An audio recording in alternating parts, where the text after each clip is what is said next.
अच्छा और बुरा व्यक्ति की प्रवृत्ति है।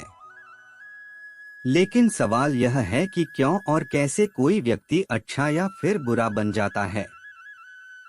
वहीं इससे भी जरूरी चीज यह है कि अच्छा इंसान कैसे बने।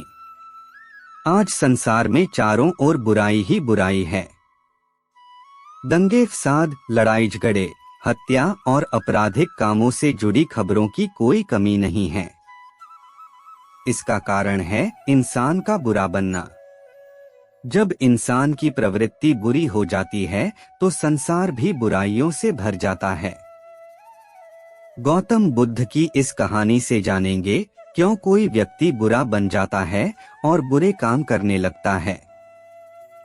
साथ ही इस कहानी में जानेंगे कैसे बने अच्छा इंसान। एक गांव में एक शातिर चोर रहता था। पूरा गांव उस चोर के बारे में जानता था, लेकिन इसके बावजूद भी कोई उसे पकड़ नहीं पाया।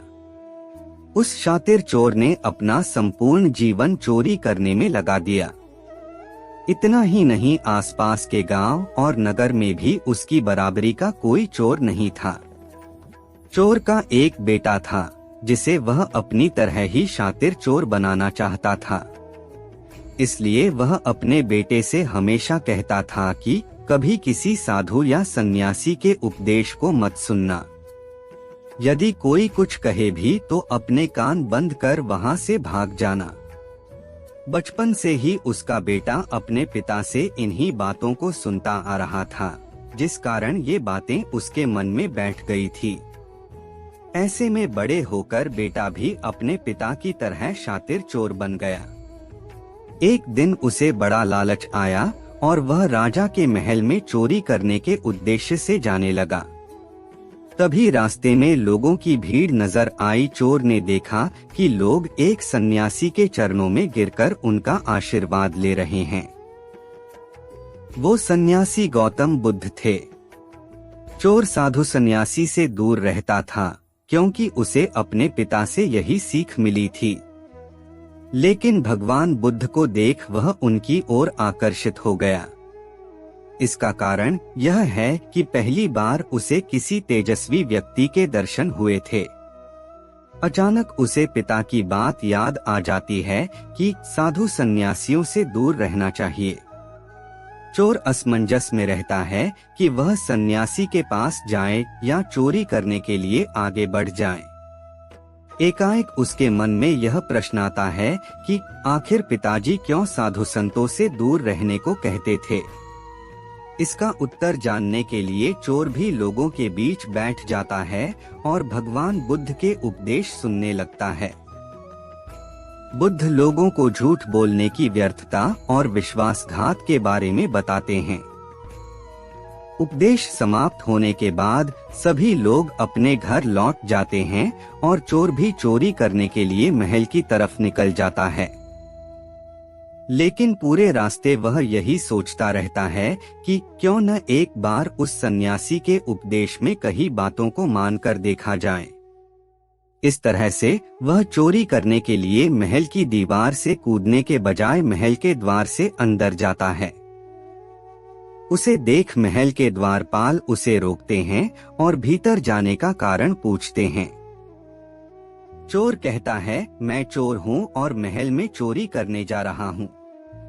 द्वारपाल उसकी बातें सुनकर हंसने लगते हैं और कहते हैं, जरूर यह महल का सेवक या नौकर होगा और हमसे मजाक कर रहा है। यह सोचकर वे उसे महल के अंदर जाने दे देते हैं। महल जाने के बाद चोर खजाना रखे तिजोरी के पास पहुंच जाता है और तिजोरी को तोड़कर धन और आभूषण को पोटली में भरकर भागने लगता है। तभी उसकी नजर महल के रसोई पर पड़ती है। रात होने के कारण सभी सो रहे होते हैं और रसोई में कोई नहीं रहता है। चोर को जोर की भूख लगी थी, इसीलिए वह रसोई में जाकर पेट भर खाना खा लेता है। इसके बाद चोर वहां से जाने लगता है। तभी उसे बुद्ध के उपदेश में सुनी दूसरी बात याद आती है कि जिसका नमक खाया है उसके साथ कभी भी विश्वासघात नहीं करना चाहिए।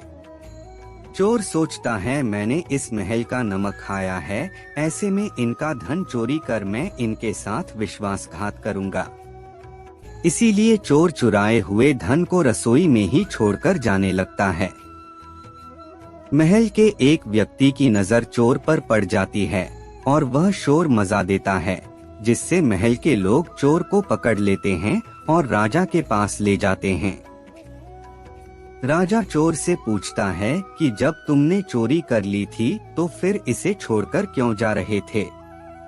चोर कहता है, एक सन्यासी के उपदेश के कारण।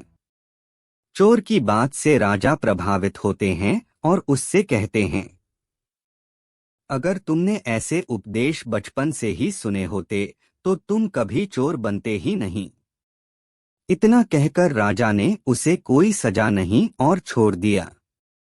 लेकिन राजा ने उससे कहा कि एक बात याद रखना, सही संगत और सही उपदेश से ही व्यक्ति अच्छा इंसान बनता है। बचपन से ही गलत संगत और गलत उपदेश मिलने के कारण वह बुरा व्यक्ति बन जाता है। संगत और उपदेश व्यक्ति का जीवन बदल देते हैं।